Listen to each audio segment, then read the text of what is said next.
hard, starting with pregnancy. I hated all of the obligatory questions. Like, do you know what you're having? Like, to that person, I'm just a stranger at the bus stop. What difference does it make to you if my fetus has a penis or not? Do you know what you're having? I just started to tell people, I'm not sure, but I think I'm having a goat. That usually ended the conversation.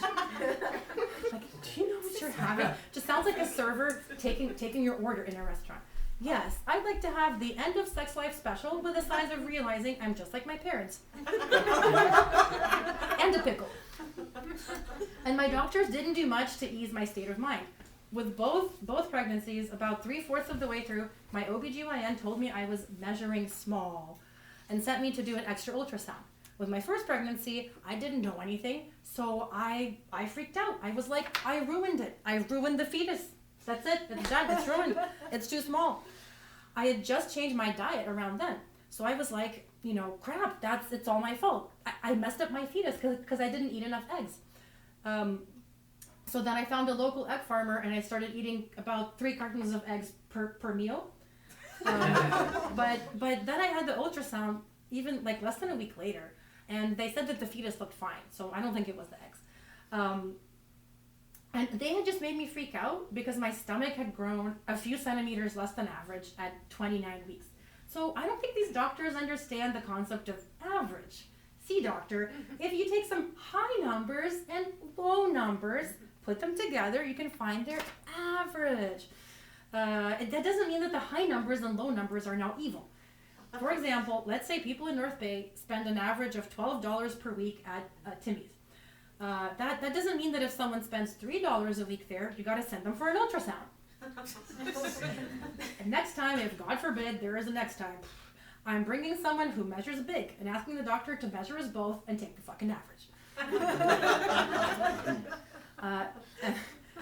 My daughter doesn't have a lot of dolls. I want her to keep wearing her brother's hand-me-downs as long as possible, so I need her to think that she's a boy.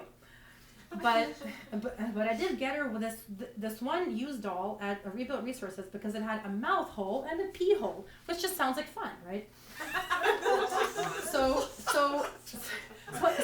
I wanted to show my daughter how she could play with this doll. So I got So I bought a little plastic tub of water, and I reclined the baby and poured the water into her mouth. And then I turned the baby upright and let it pee out the water. So let me just show. So I kind of pour the water into her mouth, and then she pees it out. Pour it into her mouth, pees it out. And then at some point I realized I've been pouring this baby's pee down her throat. I've been using the same cup. But then I remembered an interesting fact about pregnancy. Babies actually drink the amniotic fluid in which they are bathing. Like this. And then remarkably, they pee out into that same cup. And then they drink it again. So I was just helping my daughter relive the good, her good old days in the womb. So I took that baby with me to the YMCA usually because my daughter's afraid of the pool, and I thought that having a familiar toy would kind of help her out. So I hold the baby's head firmly under the water for a couple of minutes and kind of squeeze it until it stops struggling and fills up with water. And then I lift it up and I say, "Look, the baby is peeing in the pool! Yay!" I realize at some point that this might be disturbing the other children in the kids' pool, but I don't have a better alternative. I guess I could say, "Look, the baby's water broke. Now the baby's baby will come out and it won't have to drink its own pee anymore. Yay!" My son was not quite 2 years old when we had our first "oopsies, did we kill him" moment. It was the first of many such moments, most of which were unintentional. But anyway, so far all of them have been unsuccessful. So that's what matters, right? I don't want to say which parent's fault it was because he'll be really mad at me. Anyway, my son was on the landing of the top floor, and he walked right to the edge of the stairs. And before this other parent could react, our precious toddler son fell backwards down the stairs. True story, for real. Just straight down, hitting every step on the way. Just like boom, boom, boom. To be fair, it's a split level home, so that's already like half the booms. But we did not expect him to make it. At one point, I saw him land on his head and like bend his little neck like 90-degree angle, and then he just cried a little bit at the bottom, just from the shock of an unexpected fall. Got up and walked away. Of course, we still took this very seriously, and we learned our lesson. So for the next few months, anytime he was standing near the edge of the stairs, we snuck up behind him and gave him a good shove.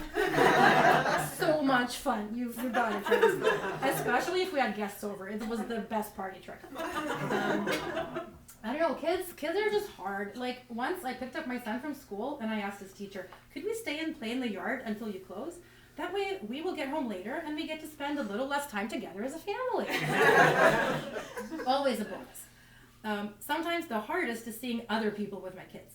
Like one of my friends, when she first met my daughter, she whipped out her keys and started jingling them. Not like, here, would you like to play with these little girl? But like, jingle, jingle, jingle, jingle, jingle, just like right in her face. Just I need the audience closer. And I was like, excuse me, like, what the hell are you doing? Like, my daughter is not a cat, and this would be inappropriate even for a cat, and she wasn't even crying, so why are you trying to cheer her up? What the hell are you doing? And like, I must have been a little mean because my friend got sad and she actually started crying. But luckily, I had my keys handy, so I just... It was fun. She cheered right up. But actually, maybe she was onto something, because children are essentially household animals. They stay around with you for about 18 years, right? It's pretty much a pet. So maybe I should get like a laser pointer, and when I'm kind of tired, I can just lie in bed, point it around the room, and my daughter will be like, I got it. Where'd I go? I got it. That would be good to have. Okay, I need a better punchline at the end there. Last page.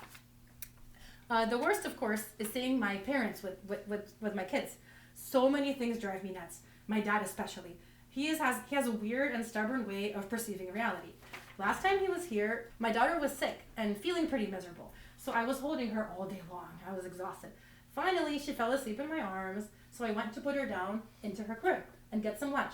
And my dad's like, no, she is not sleeping. So I said, well, she hasn't moved, made a noise, or opened her eyes in the past 30 minutes. If she's not sleeping, then she's dead. And either way, I'm going to lay her down in the crib and make myself a sandwich. And just a little memento mori to wrap up our evening. I got some short tree logs for my kids to climb on the other day, and I left them sitting in the driveway for a bit. This is back in the summer. And so one day my daughter was climbing on one of the logs and it seemed kind of unstable. So I went over to move it and adjust it for her. But when I lifted it up, I saw what I thought was like a zombie rat underneath. There was a rat there and it was clearly dead, but it was moving. And I realized that's because dozens of maggots were crawling around inside its little furry body. I couldn't look away. But when my daughter approached, she came up to see what it was. I was like, shit, like, how do I clean this up? Like, a shovel? Or, like, there's vacuum it up? I don't know. So I just carefully put that log right back where it was and just left it, just walked away. And I pretended I didn't know what was happening. So 2 weeks later, I lifted the log again, and there was nothing left. It was beautiful, just driveway, pure driveway. And I've been thinking, it was just such a beautiful system for, efficiently recycling the body back into the ecosystem. So I've been thinking, that's what I want for myself.